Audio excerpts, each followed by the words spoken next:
Как се става лидер в сферата на образованието? И може ли всеки, дръзнал да пребори бариерите на масовия примитивизъм, обществените догми и законодателството, да осъществи част от мечтите си, както съдбата обещаващо се усмихва на днешния ни делови човек, господин Тошко Кръстев? Завършва Софийския университет, магистър по право и доктор по политология. Започнал своята кариера още през 1990 година като заместник-кмет на град Костенец, преминал през няколко ръководни позиции. Днес е президент на Европейския политехнически университет, най-младото частно висше училище у нас. Лидерските му умения са част от рецептата му за успех. Аз по принцип не съм устроен да възприемам авторитаризъм. Т.е. същността ми е така изпълнена, че няма как да възприема авторитарен стил в каквото и да било. Мисля си, че съм демократично устроен човек, но трудно ми е да се определя.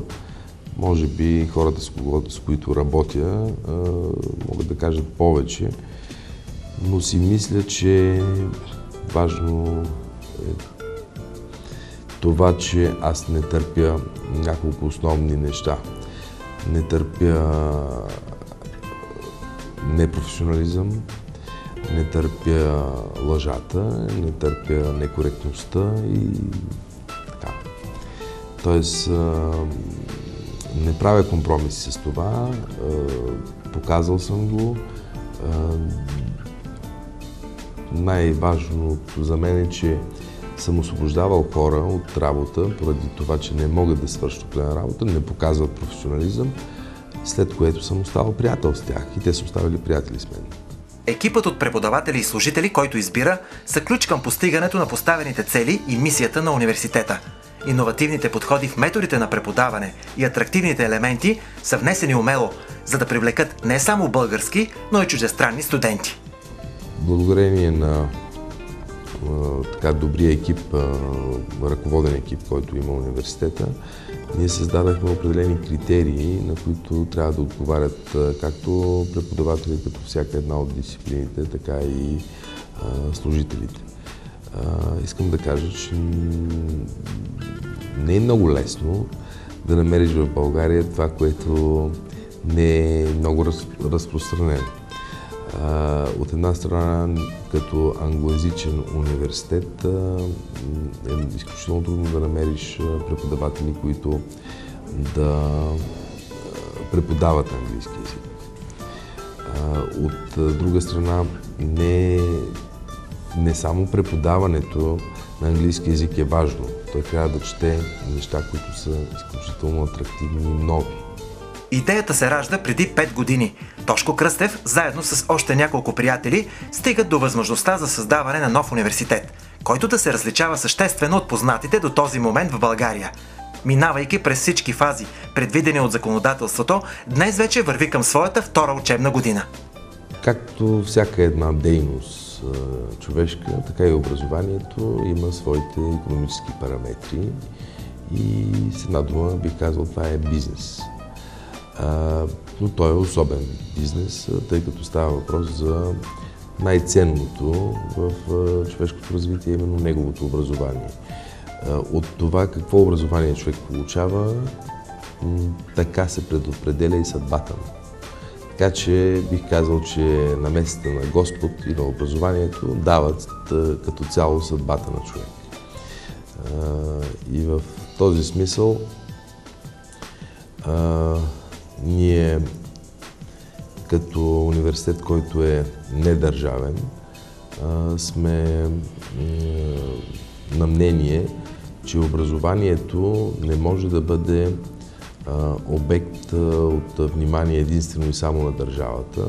Образованието е обект от всички структури, съставляващи държавата.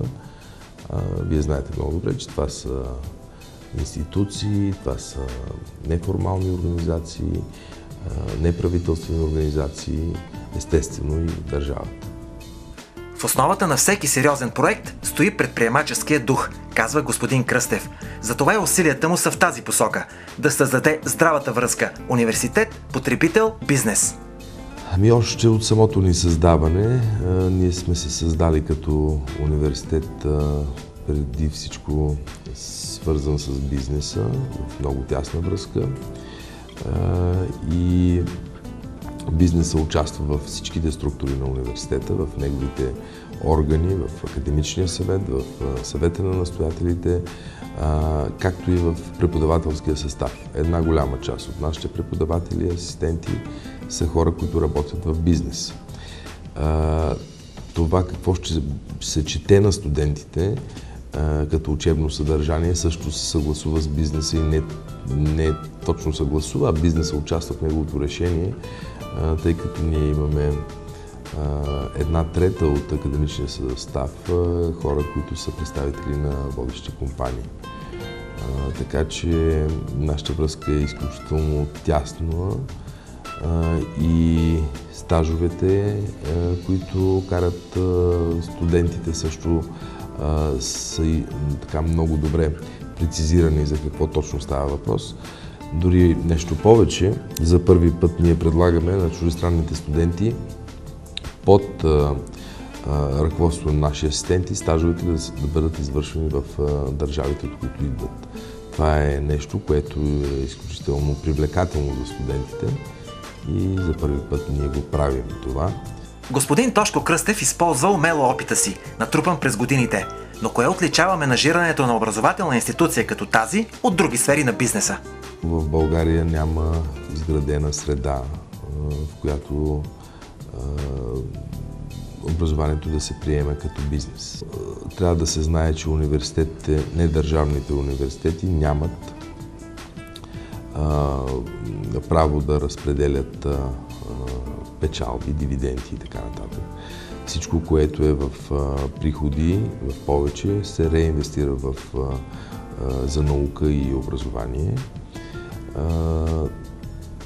Като такива институции са водещите институции в света образователни, като Харвард, като Оксфорд, като Кембридж и така нататък. Това са точно такъв тип институции, така са възникнали и така съществуват.